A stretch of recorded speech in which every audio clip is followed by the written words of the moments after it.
silakan maju ke depan. Dipercepat ya.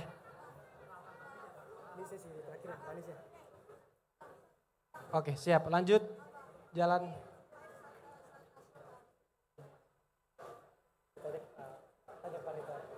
Oke, mari silakan. Waktu 1 menit untuk bertanya dan menjawab 2 menit. Terima kasih. Bismillahirrahmanirrahim. Assalamualaikum warahmatullahi wabarakatuh. Perkenalkan Pak Anies, nama saya Dafri Donaldi. Saya Dafri, panggilan Dafri. Saya berasal dari Kabupaten Solok. Ya, Kabupaten Solok, Kecamatan Tigulurah, tepatnya di Nagari Batu Bajanjang, Pak Anies. Jadi saya menempuh sampai ke titik nol ini 121 km. Gitu. Nah, begini, daerah saya itu termasuk yang tertinggal. Bayangkan saja Pak Anies, dari Nagari ke Jorong itu saya sebutkan Nagari Garabak Data, dengan Jorong Lubuk Tareh, itu harus melewati Kabupaten Damasraya. Betul nggak? Kemudian Nagari Sumiso itu ada jorongnya namanya Sariak Lawe. Sesuai dengan namanya, dia harus melewati Kabupaten Sijunjung. Nah, karena tidak ada akses. Nah, di sanalah terjadi kesulitan oleh masyarakat. Mulai dari pengurusan dan lain sebagainya. Termasuk sinyal internet itu susah. Nah, saya mewakili teman-teman Gerakan Milenial Perubahan dari Kabupaten Solok, meminta komitmennya Pak Anies ketika nanti jadi presiden untuk bagaimana langkah konkret Pak Anies supaya daerah tertinggal di Kabupaten Solok itu tidak ada lagi. Yang pertama itu. Yang kedua, pertanyaan saya Pak Anies.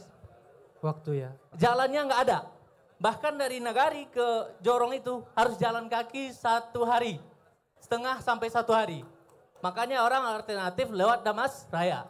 Nah, pertanyaan saya yang kedua adalah, yang ketiga ya. Yang kedua, ini kan Pak Jokowi nge-share groundbreaking masalah IKN nih, akhir-akhir ini. Pak Anies kan rada gimana gitu masalah IKN. Ya, jadi apa nggak mubazir nih Pak Anies, bangunan-bangunan itu yang sudah dibangun gitu.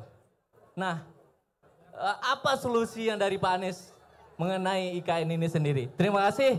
Assalamualaikum warahmatullahi wabarakatuh. Lebih baik bangun istana di Nusantara atau membangun jalan-jalan di kampung yang belum ada infrastrukturnya tadi? Oke. Anda sendiri yang cerita tadi tuh. Dia yang cerita. Anda sendiri cerita bahwa di kampung jalan belum ada. Betul tidak? Bukankah itu lebih penting dibangun daripada membangun sebuah istana? Betul tidak? Jadi setuju sekali bahwa kita harus memikirkan infrastruktur mikro. Infrastruktur mikro itu apa? Air bersih, gas, listrik, sinyal. Kalau sekarang udah menjadi infrastruktur sinyal. Lalu jalan-jalan sampai ke kawasan desa-desa. Itu infrastruktur yang tidak kelihatan. Kalau infrastruktur makro apa? Bandara, lalu tol, kemudian apa lagi? Bandara laut, kereta api, itu yang makro. Nah yang mikro ini yang sering terlewatkan. Jadi Bung Devri, kami ingin agar fasilitas dasar itu dibangun merata supaya kesempatan untuk tumbuh berkembang itu merata. Kalau infrastruktur dasar itu tidak merata, maka begitu ada peluang yang punya konektivitas tumbuh, yang tidak punya konektivitas tertinggal. Nah, kami melihat Indonesia ini luas. Jangan hanya membangun di satu lokasi. Karena itulah mengapa kita merencanakan mengupgrade lebih dari 40 kota di seluruh Indonesia. Di-upgrade kota-kota itu supaya tumbuh berkembang. Jadi seperti sekarang nih, ini kita di kota mana nih? Tanah datar, lalu Solo, ada Pariaman, ada Padang. Itu semua dinaikkan infrastrukturnya supaya dia bisa menjadi pusat-pusat perekonomian. Tapi kalau kita hanya membangun satu lokasi, dan satu lokasi itu bukan untuk kegiatan perekonomian, tapi untuk kegiatan pemerintahan, kegiatan pemerintahan. Kalau pemerintahan itu artinya yang bekerja di situ siapa? Pegawai pemerintah, bukan pabrik, bukan industri, betul tidak?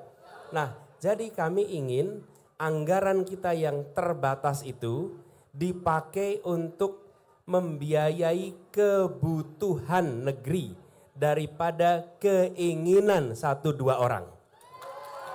Nih, kita di rumah tangga biasa kan, ini kebutuhan atau keinginan? Anak-anak sering tanya gitu, Pak saya kepengen beli ini, pengen beli itu. Terus ayahnya tanya, ini kebutuhanmu atau keinginanmu? Keinginan, nah jangan dulu, kita bereskan kebutuhan dulu, baru bicara keinginan. Kita bereskan dulu kebutuhan dasar bangsa ini, baru kita bicara tentang keinginan kita. Ya, jadi gitu. Kemudian saya rasa itu menjawab dua-duanya. Lalu tempat yang tertinggal ini, itu sebenarnya sekalian kita bisa mengidentifikasi daerah mana saja yang infrastruktur dasar belum selesai. Itu harus diselesaikan, terutama konektivitas jalan. Bukan hanya di Sumatera, di Jawa pun masih banyak. Kalau datang ke Lebak, di Banten, itu banyak sekali tempat-tempat juga yang belum terjangkau dengan baik. Nanti insya Allah itu bisa menjadi prioritas. Gitu ya, terima kasih. Deal ya Pak? Deal. Ya. Siap, oke. Janji Pak Terima Anies kasih. Siap, sekali lagi tepuk tangan untuk Pak Anies Baswedan. Sudah menjawab pertanyaan-pertanyaan dari penanya. Terima kasih atas pertanyaannya.